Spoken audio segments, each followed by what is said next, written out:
FIFA World cup का एक मजेदार मैच हुआ पुर्तगाल और डीआर कॉन्गो के बीच। देखिए ये डीआर कॉन्गो लगभग 52 साल के बाद फुटबॉल मैच खेल रही थी। इससे पहले उन्होंने 1974 में फुटबॉल मैच खेला था और 74 में जो फुटबॉल मैच खेला था वो खेला था जायरे के नाम से। तो उस समय उनकी बहुत आलोचना हुई थी क्योंकि उन्होंने 3 मैच खेला था और तीनों के तीनों मैच वो हार गए थे। लेकिन इस बार कहानी कुछ और थी क्योंकि डीआर कॉन्गो प्रिपेयर होके आई थी। होने के लिए उनके पास कुछ नहीं था। पुर्तगाल जैसी बड़ी टीम, डीआर कॉन्गो 56वें रैंक पे है और पुर्तगाल 6-7 रैंक फीफा रैंकिंग पे खड़ी है। देखिए, तुलना अपने आप चलाता है। 2011 में यही डीआर कॉन्गो 133 फीफा रैंकिंग पे थी। 2011 की बात करें, 2011 में हम 148-50 रैंकिंग पे थे। अंतर ज्यादा नहीं था। 15 साल के अंदर ये team DR Congo FIFA World Cup में पुर्तगाल को बराबरी पर रोक रही है और हम खेल ही नहीं रहे। खैर, हमारी बात हम नहीं करेंगे।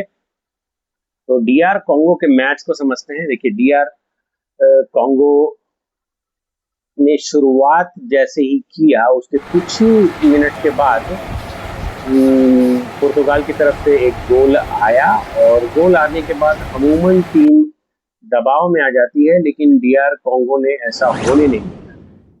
ज्यादातर टीमें शुरुआती क्षणों में गोल खाने के बाद घबरा जाती है, लेकिन शुरुआती गोल खाने के बाद भी डीआर कॉन्गो की टीम घबराई नहीं। उनका डिफेंस बिखरा नहीं। विरोधी टीम को लगातार उन्होंने मौके भी नहीं बनाने दिए और ऐसा लग रहा था शुरुआत में कि पुर्तगाल बहुत सारे गोल करेगा, 5-6 गोल करेगा, लेकिन ऐसा कुछ हुआ नहीं और धैर्य डीआर कॉन्गो ने बरकरार रखा और अपनी पोजीशन, जो डिफेंस की पोजीशन थी, वो उन्होंने छोड़ी नहीं।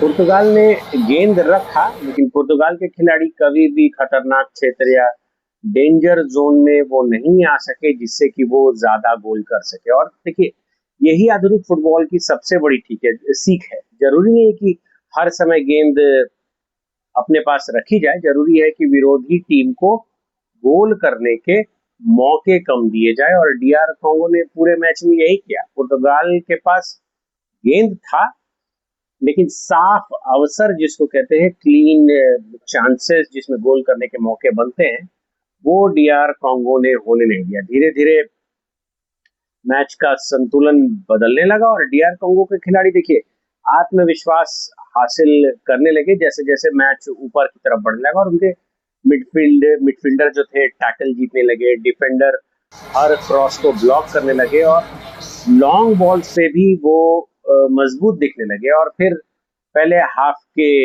अंत में वो पल आया जो 1974 में नहीं आया था। 52 बरस के बाद ये टीम फुटबॉल ग्राउंड पे उतरी थी और अब 56वें फीफा रैंकिंग हासिल करने के बाद उतरी थी टॉप 60 कंट्रीज में। और उनका फर्स्ट हाफ के एंड पे वो गोल्डन चांस आया जिसमें खिलाड़ी का नाम है योआने वीसा के हेडर से, आप देख सकते हैं कि हेडर से एक बहुत अच्छा गोल हुआ और इस तरह से मैच पुर्तगाल के साथ स्कोर 1-1 की बराबरी पे आ गया। या समझिए कि डीआर कॉन्गो का विश्व कप में पहला गोल था। 1974 में एक भी गोल कर नहीं पाई थी और गोल डीआर कॉन्गो जैसे देश के लिए काफी अच्छा गोल है। कोच, प्रशंसक, देख पा रहे हैं आप सभी इसमें भावुक होते दिखाई दिए। और यद्यपि पुर्तगाल ने दूसरे हाफ में पूरी उम्मीद लगाई, बॉल पोजीशन अपने पास रखा, पूरा ताकत भी झोंक दिया, और लेकिन डीआर कॉन्गो के खिलाड़ी उल्टा और अधिक खतरनाक दिखने लगे। तेज काउंटर अटैक किया उन्होंने। फिर पुर्तगाल के खिलाड़ी जब भी आगे बढ़ते थे तब वो तेजी से जवाबी हमला भी करते थे और पुर्तगाल की जो डिफेंस लाइन है उसको कंप्लीटली असहज कर दिया। लगने लगा कि शायद डीआर कॉन्गो जीत सकती है। एक समय तो ऐसा आ गया था कि डीआर कॉन्गो की जीत के करीब ही पहुंच गया था। अगर वो उनके स्ट्राइकर का शॉट अगर गोल पोस्ट से ना टकराया होता ना, तो 1-2 इंच अगर अंदर चला गया होता तो आज शायद मैच में उलटफेर होने ही जा रहा था। बच गया पुर्तगाल में, यही कहूंगा।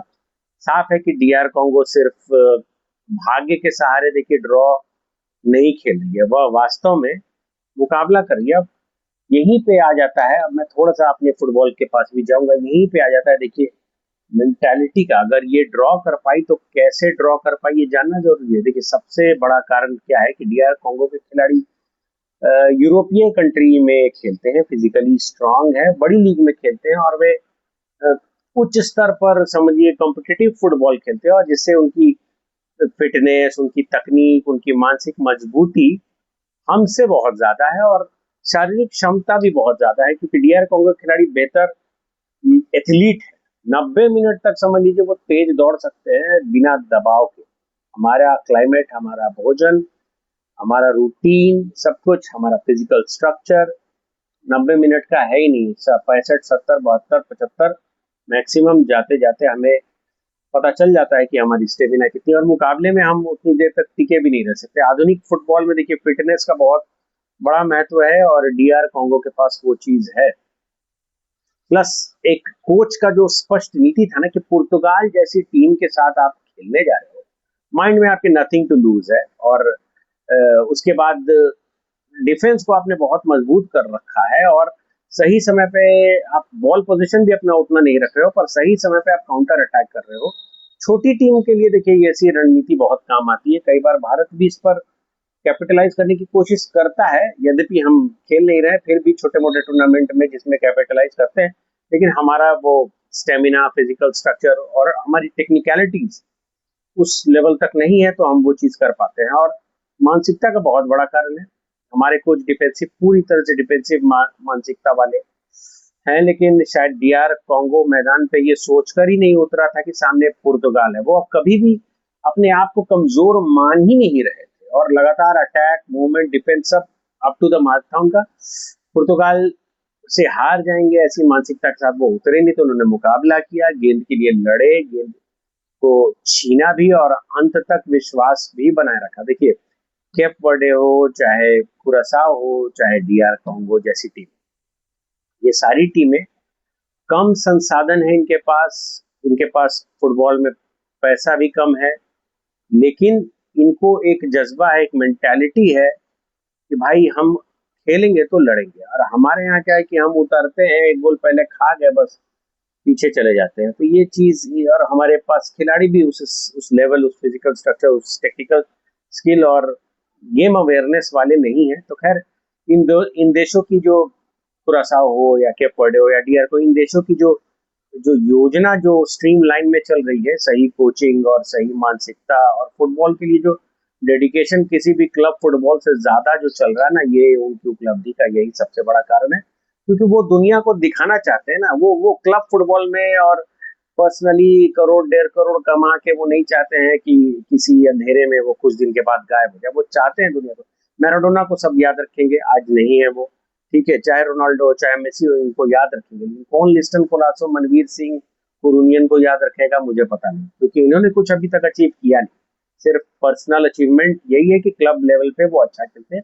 और डीआर कॉन्गो ने साबित कर दिया है कि अगर एक टीम, समझिए, खुद पर अगर विश्वास रखती है और दुनिया के सबसे बड़े फुटबॉल शक्ति भी उनके अगर सामने आ जाते हैं, तो वो उनको चुनौती दे सकते हैं। और यही सबक है जो भारतीय फुटबॉल टीम को सीखना चाहिए। तो ये था डीआर कॉन्गो का पुर्तगाल के मैच के प्रति जो डेडिकेशन, इस पर वीडियो। अपनी वीडियो के लिए इंतजार कीजिएगा। तब तक के लिए जय हिंद, जय भारत।